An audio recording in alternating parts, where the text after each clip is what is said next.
Jonas não queria pregar em Nínive? Por que Deus lhe dá uma segunda chance de cumprir a missão? Qual foi a reação do povo e qual o resultado alcançado pela mensagem?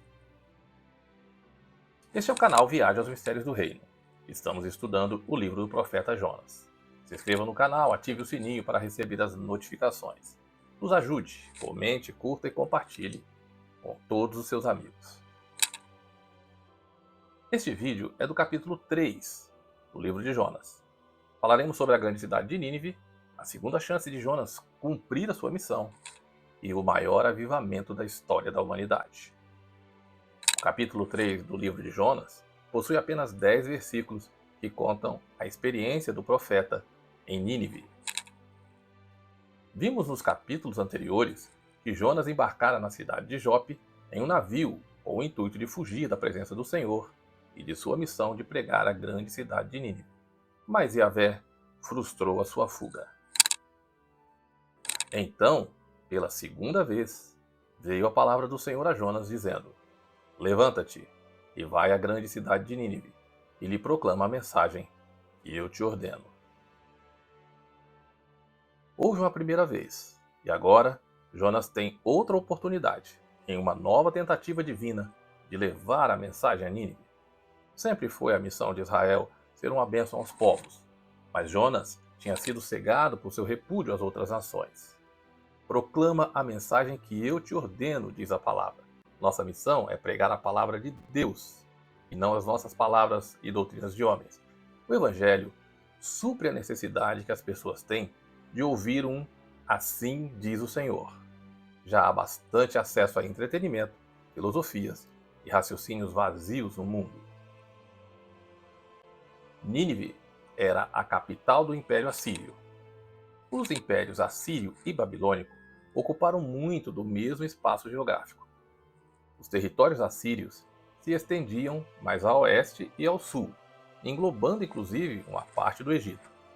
O império tinha cerca de 1.600 quilômetros de leste a oeste e cerca de 800 quilômetros de norte a sul. Uma avançada civilização se desenvolveu na Babilônia cerca de 3.000 anos antes de Cristo, permanecendo o centro cultural da Mesopotâmia até o século VI a.C. O poder político e militar entre a Síria e Babilônia acabava oscilando de um lado para o outro.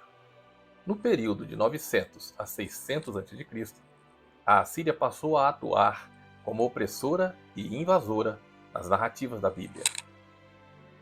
O poderoso império dominou o mundo bíblico dos séculos 9 a 7 a.C.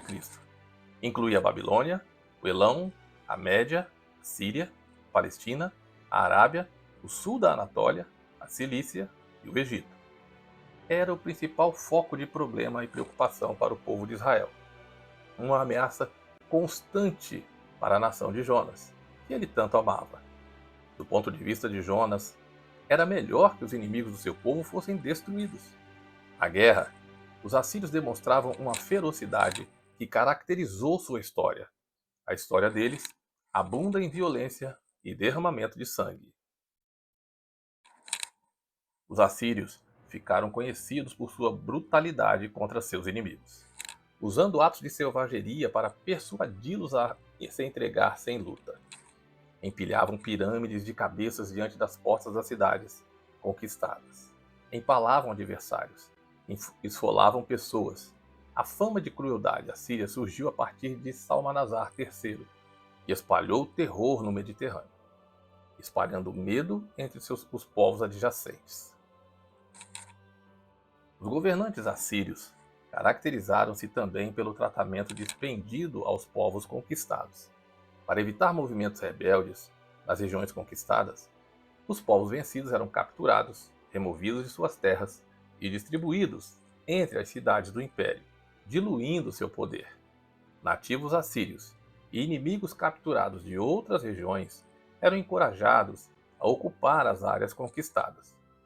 Por tudo isso, Jonas queria poupar seu povo de cair nas mãos desse inimigo, o que de fato aconteceu em 722 a.C., apenas uma geração após a missão de Jonas. Nínive, a capital, era uma grande cidade. Jonas não foi enviado a um lugar obscuro da Ásia, mas à grande cidade de Nínive, capital de uma das maiores potências mundiais. Por 3 vezes, essa cidade é chamada de grande no livro de Jonas, e uma vez é chamada de muito importante.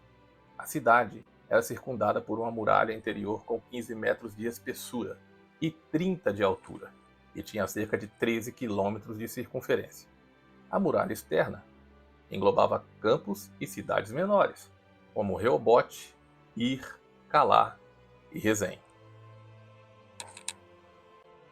A cidade era tão grande que eram necessários 3 dias para atravessá-la, para percorrê-la. Isso refere-se a toda a cidade-estado, e não meramente a cidade dentro de suas muralhas. No texto, temos que considerar a cidade-estado, e não somente em termos da cidade central. A população da época, só de Nínive, era estimada em 175 mil pessoas, de modo que as 120 mil pessoas mencionadas no capítulo 4 pode referir-se somente à população não adulta. Assim, contando as cidades e distritos que englobavam a grande cidade de Nínive, a população podia passar de 600 mil pessoas. Levantou-se, pois, Jonas e foi a Nínive, segundo a palavra do Senhor. Ora, Nínive era uma grande cidade, de 3 dias de jornada. Levantou-se, pois, Jonas e foi a Nínive. Jonas não era um bom missionário. Agora, ele recebia uma segunda comissão e pôs-se a caminho. Embora seu coração não estivesse nada feliz com o que Deus esperava que ele fizesse. Afinal, os assírios não eram os perseguidores de seu povo? Além disso, os assírios eram reprovados a partir de qualquer ponto de vista da lei de Moisés. Veremos, no entanto, que o segundo chamado de Jonas resultou na conversão em massa da cidade pagã. Yahvé não estava interessado na destruição dos ninivitas, mas na sua salvação. A graça vem antes do juízo. Esse é o espírito das missões. Jonas não compreendia o espírito das missões estrangeiras, é que Deus amou o mundo de tal maneira. O livro de Jonas é o João 3,16 do Antigo Testamento. E começou Jonas a entrar pela cidade, fazendo a jornada do dia, e clamava, dizendo: ainda 40 dias e Nínive será subvertida. Jonas chegou e no primeiro dia já começou a pregar, exortando o povo a arrepender-se. Nínive era um dos grandes centros de idolatria do mundo antigo. O povo de Nínive tinha de pôr as coisas em ordem, moral e espiritualmente, ou um juízo destruiria o lugar no prazo de apenas 40 dias. 40 é o número das provações, das transições e das mudanças na Bíblia, havendo várias menções ao número 40 nas Escrituras. O texto é vívido e conciso. Mais 40 dias e Nínive será subvertida. Subvertida é a mesma palavra usada para a destruição de Sodoma e Gomorra. Deus estava falando muito sério com os ninivitas.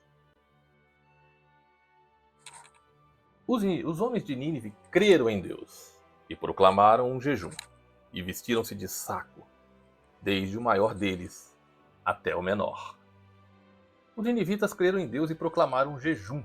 O texto sagrado deixa de lado os detalhes, oferecendo uma narrativa muito breve. Não somos informados sobre o tempo que o profeta Jonas passou pregando sua mensagem. Os ninivitas, de modo geral, tinham reconhecido o poder divino por trás da mensagem de Jonas e proclamaram um jejum generalizado, através do qual se espalhou a ideia da necessidade de arrependimento. Do maior até o menor dos ninivitas, do mais forte até o mais fraco. Todas as classes adotaram os sinais de arrependimento e começaram a lamentar pelos seus pecados. Cada um deles vestiu-se de pano de saco, vestes de humilhação, tristeza e luto, em profunda lamentação. A mensagem de Jonas foi poderosa e eloquente, conseguindo resposta imediata. Além disso, coisa alguma dessa natureza poderia ter acontecido sem o poder do Espírito Santo. A bênção de Elohim esteve sob a pregação de Jonas. E é justo pensar que até o próprio Jonas ficou surpreendido por ver o que estava acontecendo. Jonas era um instrumento do poder de Deus, embora não se sentisse feliz com todo o sucesso que estava obtendo. Isso destaca sua falta de arrependimento, em violento contraste com o imediato arrependimento dos ninivitas. Na verdade, toda a nação de Israel é repreendida através deste livro. Os ninivitas, como disse Jesus, se arrependeram com a pregação de Jonas, mas o rei e o povo de Israel se recusavam a converter-se, mesmo diante de um ministério profético contínuo e extremamente poderoso. Além disso, os israelitas não se incomodavam com a sorte dos pagãos, mas Deus se importava, e muito.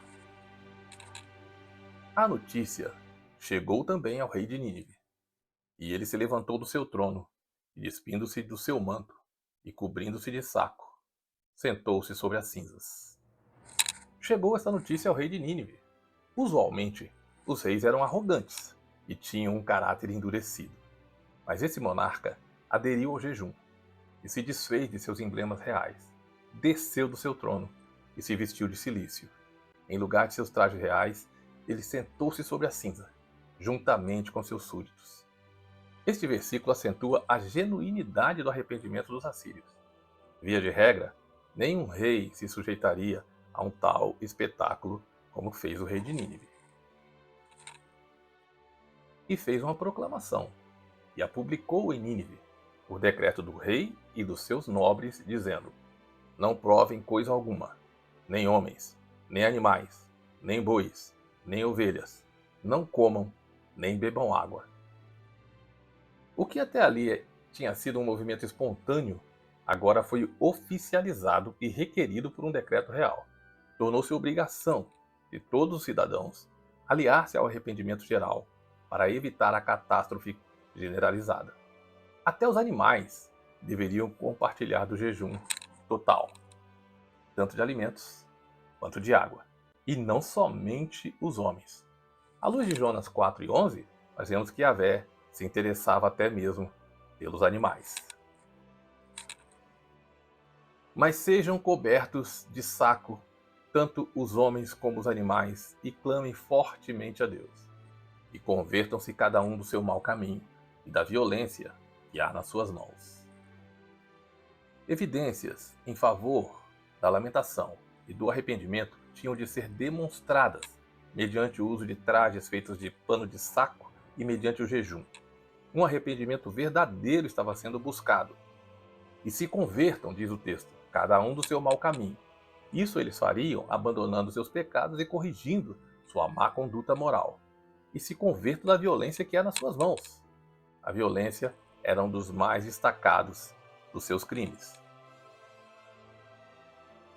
Adam Clarke diz que proclamaram um jejum e nunca mais houve um arrependimento tão geral, tão profundo e tão eficaz. A mensagem de Deus através de Jonas produziu o maior resultado missionário de que se tem notícia. Todos se humilharam. No mínimo, 120 mil convertidos. Para se ter ideia, no Pentecostes foram 3.000 almas.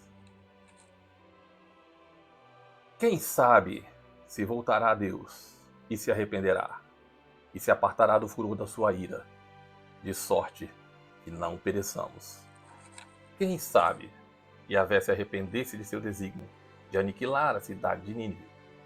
O decreto real terminou com a humilde esperança de que o arrependimento sincero deles poderia ser reconhecido e de que a ira de Yahvé poderia se desviar dos ninivitas. A atenção de Deus e seus cuidados são obtidos através do amor, preceito que transcende ao mero temor do julgamento, e da misericórdia. Foi o amor de Yahvé que estendeu a eles a oportunidade de sobreviver. Talvez os assírios correspondessem a essa chance com amor e não apenas com temor. O temor e o amor dos assírios seria algo realmente admirável, pois eles eram um povo violento e terrível. O exemplo de arrependimento dos ninivitas foi mencionado pelo Senhor Jesus quando ele condenou aqueles que, possuidores de muito maior luz e privilégios, não se arrependeram. Tanto os ninivitas como os marinheiros do capítulo 1 reconhecem que Deus não é obrigado a fazer nada. Atos religiosos, orações ou quaisquer atos de justiça própria não podem merecer ou assegurar o perdão divino. Deus não tem obrigação de perdoar. Fica mesmo a esperança de que Ele olhe com seu amor e misericórdia. Viu Deus o que fizeram, como se converteram do seu mau caminho, e Deus se arrependeu do mal que tinha dito que lhes faria, e não o fez. Deus não tem prazer na morte do ímpio, mas em sua conversão, em seu arrependimento, em sua mudança de vida. Porque a vontade de Deus é que todos os homens sejam salvos e venham ao pleno conhecimento da verdade. O cumprimento da palavra de juízo era condicional, e o arrependimento do povo garantiu sua salvação. A missão envolvia pregação que visava provocar o arrependimento. Yahvé estava interessado nesse povo e tinha planos para eles. A pregação de Jonas funcionou bem, concedendo à cidade de Nínive 130 anos extras de vida nacional. A cidade só foi destruída em 612 a.C. O Deus que vê o pecado vê também o arrependimento e concede seu amor e misericórdia. Obrigado por assistir ao vídeo. Se inscreva no canal, comente, curta e compartilhe. E até o próximo vídeo, se Deus quiser.